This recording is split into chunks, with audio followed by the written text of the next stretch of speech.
Hello. It's Lew again. Let's talk about Abraham. Abraham, the father of multitudes. How about that? The father of multitudes. Where are his descendants? At Genesis 15, Yahuwah took him outside and said, look up at the stars. It was obviously nighttime. And he says, can you count those? That's the number of descendants that you're going to have. Descendants. Have you ever seen a deep field photograph from one of the telescopes? Wow, that's a lot of stars. Well, Abraham was given a promise that his descendants would be as multiple as that. Well, where are the descendants of Abraham?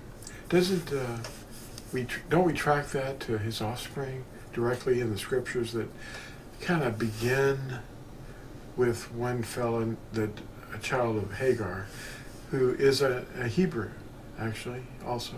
Abraham is called Abram the Hebrew, or Abram the Hebrew. The seed of Abraham has been mixed among all the nations. His offspring now includes all the people on the planet, beginning with his firstborn, Ishmael, who produced all the Arabs and many other people too. And Abram sent gifts to support his son, Ishmael, and all the other children by other women that he had that gave him children. So he supported all of his sons all the days of his life, and that's recorded in Genesis. So now the Arabs are the descendants of Hagar and Abraham, meaning he's also a Hebrew, all those tribes. Yahusha's lineage comes through his great-grandson Yaqub.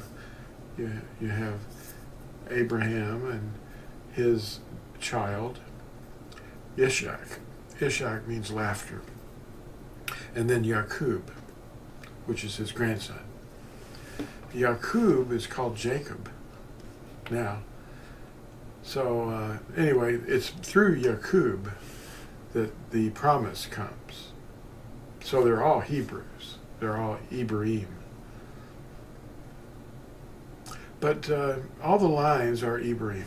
The Brits, that means covenant people, or, Brit is a Hebrew word. And the Irish and the Scots, they all arrived in multiple scatterings, over and over, in waves, over the centuries. And the area that they now inhabit had another name. It was called Hibernia.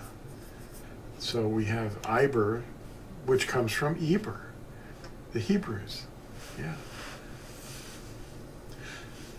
Now this great-grandfather of Abraham is the origin of the word Eberith, and also the word that we use today, Hebrew. That applies to the language as well as the script that you see behind me, Eberith. What is that? Oh, I'll talk about that in a moment. The Scots record their arrival from the Exodus in their constitution, how many years it had been. The Australian Aborigines and the Filipinos in the Pacific Ocean can be traced to the scattered tribes as well. The Greeks were Danites. Who was in the Trojan horse? Danites. Probably one, because it only took one guy inside the wooden horse to unlock the gate. Then the army comes in, in the middle of the night.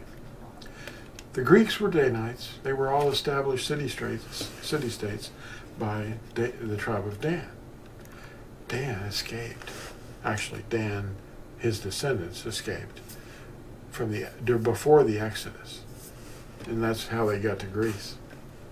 This is history, but the physical evidence of original Hebrew script, like the script behind me, on objects found in various places in North and South America, prove that the native inhabitants of this new world, called North and South America today, were descendants of the people that were sent out to make colonies during the days of Shlomo or Solomon.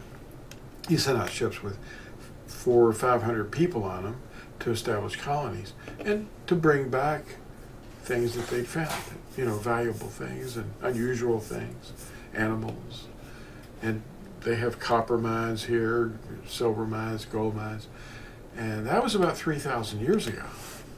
The Cherokee, the Lakota, the Shawnee, and you name the tribe, they're descendants that have been here for many thousands of years, like probably the Lakota that we see today living in this vicinity of where this stone is in Los Lunas, New Mexico.